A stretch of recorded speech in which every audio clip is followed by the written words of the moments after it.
देश की राजनीति में नवनीत राणा चर्चा में है। बीजेपी का भी नवनीत को फुल सपोर्ट मिल रहा है। सवाल यह है कि क्या बीजेपी नवनीत राणा में अपना कोई भविष्य देख रही है।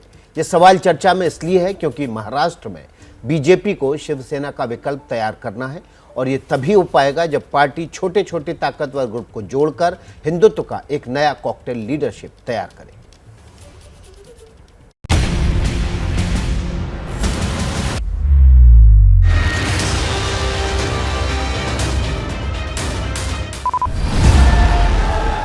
आज की तारीख में नवनीत राणा न सिर्फ महाराष्ट्र में विवादों का सबसे बड़ा चेहरा बन चुकी हैं, बल्कि महाराष्ट्र की राजनीति में खुद को हिंदूवादी नेता के तौर पर जगह भी बना ली है।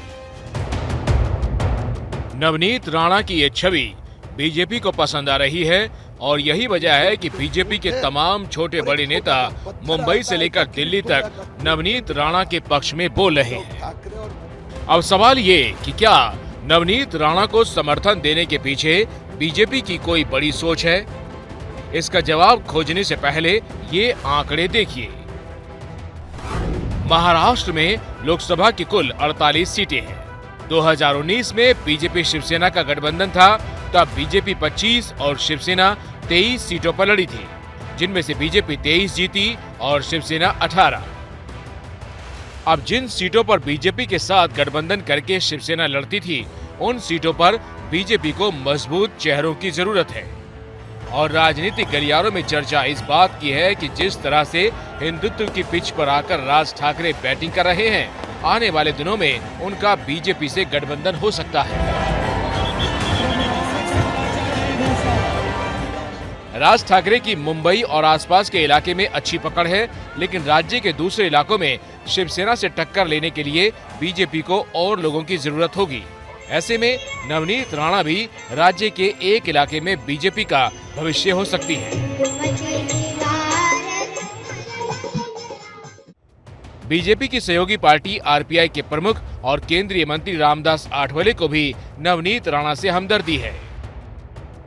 मुझे लगता है कि ये नवनीत राणा दलित समाज की है, वो रिजर्व सीट पर चुनकर अमरावती से आई है और उनके ऊपर अन्याय बिल्कुल नहीं होना चाहिए। पुलिस ने उनको पकड़कर अन्याय किया है। ठीक बात है, वहाँ मुख्यमंत्री के घर पर अगर वो जाकर वो हनुमान चालीसा पढ़ना चाहते थे तो उनको वहाँ से रोकना ये हम समझ सकते हैं, लेकिन उनको जेल में डालना ये बहुत बड़ा अन्याय हुआ है। और ये हिटलर शाही दिखाने का काम ठाकरे सरकार का कर रही है।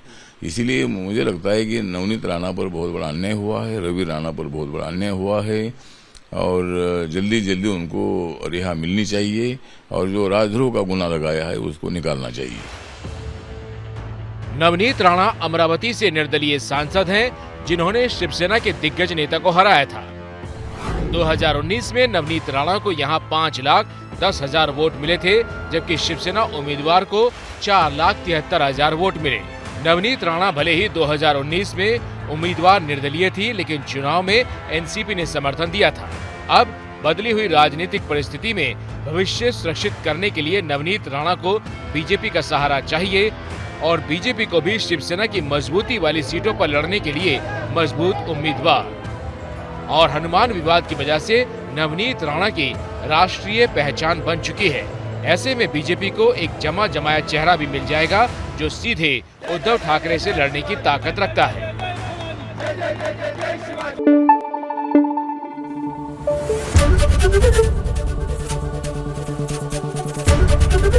एबीपी न्यूज आपको रखे आगे।